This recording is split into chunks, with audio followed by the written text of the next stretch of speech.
ஐயா, கருத்து சுதந்திரம் ஏறக்குறைய ராஜாஜி அண்ணா காலத்திலிருந்து அதற்கு முன்பாக கூட இருக்கலாம், நமக்கு அது அவ்வளவு பரிச்சயம் இல்லை, தெரியல. ஒவ்வொரு காலகட்டத்திலும் கருத்து சுதந்திரத்தினுடைய குரல் வலையை நெரிப்பது என்பது நடந்து கொண்டே தான் இருக்கிறது. இப்போ அது மிக மிக முக்கியத்துவம் பெற்றிருக்குதுங்க. எதனால் அப்படின்னாக்கா, நாங்கள் மிக தூய்மையாக ஆட்சி நடத்துவோம், நாங்கள் 32 கேரட் தங்கம் மாதிரி நாங்கள் ரொம்ப அக்யூரேட்டாக இருப்போம் என்று வாக்குறுதி அளித்துவிட்டு, நாங்கள் திறந்த புத்தகம் என்றெல்லாம் வாக்குறுதி அளித்துவிட்டு, யார் இவர்களை பற்றி பேசுகிறார்களோ, யார் இவர்களை விமர்சிக்கிறார்களோ, ஆட்சியாளர்களை விமர்சிக்கின்றார்களோ, யார் இவர்களின் மீது குற்றம் சுமத்துகிறார்களோ, அத்தனை பேருடைய குரல் வலையையும் நெரிப்பது, கைது செய்வது, வழக்கு போடுவது என்கின்ற போக்கை நீங்கள் எப்படி பார்க்குறீங்க?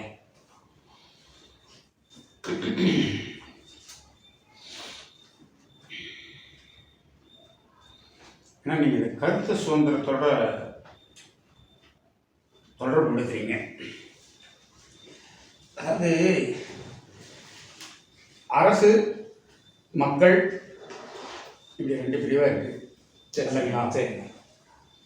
இப்போ நாம் என்ன சொல்கிறோம் அப்படின்னா, இது ஒரு குடியரசு நாடு, அதாவது குடிகளினுடைய அரசு, ஜனநாயகம் அப்படிங்கிற சொல்கிறோம். குடிகளுடைய அரசு, அதனால் இது குடியரசு நாடு. குடியரசு.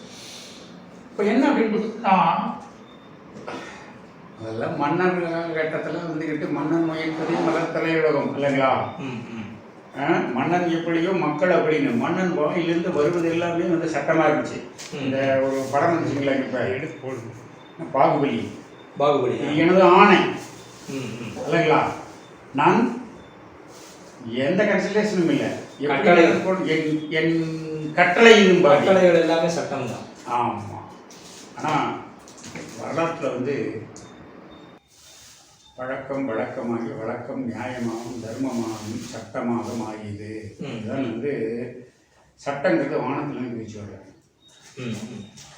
அப்போ என்ன அப்படின்னு கேட்டிங்கன்னா, அந்த கருத்து சுதந்திரம் அப்படின்னு சொல்லும் பொழுது என்ன அப்படின்னு கேட்டிங்கன்னா, சிறு குழுவாக மக்கள் வாழ்ந்து கொண்டிருந்தது. அந்த நிர்வாகத்தில் ஒவ்வொருத்தருக்கும் கருத்து சொல்வது, எல்லாத்துடைய கருத்துக்களையும் கேட்டு தான் ஒரு நிர்வாகம் என்பது நடக்கும். இப்போ கருத்து சுதந்திரம் என்பது இயல்பாக இருந்தது. அப்படியே பின்னாடி வர மன்னர் காலத்தில் அப்படியெல்லாம் வரும்பொழுது கருத்து சுதந்திரமே மறுக்கப்பட்டிருக்கு. திரும்ப இந்த கருத்து சுதந்திரம் பெறுவதற்காக சுதந்திரம், சமத்துவம், சகோதரத்துவம் என்று பிரெஞ்சு புரட்சி உங்களுக்கு இந்த கருத்து சுதந்திரத்தை பிரகடனப்படுத்தியது. நீங்கள் இப்போ இங்கே நம்ம ஊரில் கல்வெத்திட்டாங்க சமணர்கள்னு சொல்லுவாங்க. சமணர்கள் என்பது சமண மதம் அல்ல, அமணர்கள். அவளர்கள். அப்போ ஒரு அரசாட்சி நடக்கும் பொழுது, அல்லது சமூகத்தில் தன்னுடைய கருத்துக்களை சொல்லும் பொழுது அது அன்றைக்கு இருந்த ஆளும் வர்க்கங்களுக்கு, ஆளும் வர்க்கங்கள் என்பது யார் உணவு பண்ணியிருக்காங்களோ அவங்களத்தான் நம்ம ஆளும் வர்க்கங்கள்னு சொல்கிறோம்.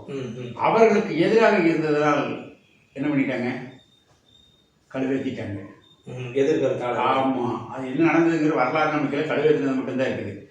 ஆனால் சாக்ரட்டிஸ் இளைஞர்களை கிடைக்கிறார்கள் என்று சொல்லி என்ன சொல்லி விஷம் நீதிமன்றம் என்ன தண்டனை அளிக்குது, கிரேக்கத்தில் பாய்சன் இல்லைங்களா? ஸோ இதெல்லாம் வரல. அப்போ என்ன இருக்குன்னு சொல்லிச்சுன்னா, இழந்த கருத்து சுதந்திரத்தை மனிதனுக்கு இருந்த இயல்பான அப்படின்னு சொல்லிச்சுன்னா, மனிதன் தன்னுடைய கருத்தை, தனக்கு தோன்றியதை சொல்வதற்கான உரிமை, அது இயல்பாக சமுதாயத்தில் இருந்ததை ஒரு யார் அரசாடுறாங்களோ அவங்க பறிச்சிடுறாங்க. ஏன்னா அது அவங்களுக்கு எதிராக இருக்குது அப்படின்னா, அவங்க ஏதோ மக்களுக்கு எதிராக செய்கிறாங்க, எதிர்கருத்துடையவர்கள். ஆமாம். அப்போ இது இப்படி வச்சு இங்கே புரிஞ்சுக்கலாம். அது ஜனநாயக நாட்டிலே இருந்தாலும் சரி, மன்னர் டிக்டேட்டர்ஷிப், அது எங்கேயுமே. ஆனால் இது ஒரு பெரிய போராட்டத்தின் மூலமாகத்தான் பெறப்பட்டது. இப்போ பெறப்பட்டதுன்னா என்ன எவிடன்ஸ் கேட்டிங்கன்னா, அதான் கான்ஸ்டியூஷன். இப்போ அதான் உங்களுக்கு படிச்சுட்டு கரெக்டாக நான் பார்த்தேன். இப்போ கான்ஸ்டியூஷனில் ஃபண்டமெண்டல் ரைட்ஸ் அப்படின்னு ஒன்று இருக்குது, அடிப்படை உரிமை. ஃபண்டமெண்டல் ரைட்ஸ் நான் கான்ஸ்டியூஷனில் மக்களுக்கு கொடுத்துருக்கிறது இருக்கு இல்லைங்களா? மக்களுக்காக மக்களால் நடத்தப்படும் ஆட்சி தான் குடியாட்சி, குடிகளினுடைய ஆட்சி. மக்களுக்காக மக்களால் இல்லைங்களா நடத்தப்படக்கூடிய மக்களாட்சி தான்.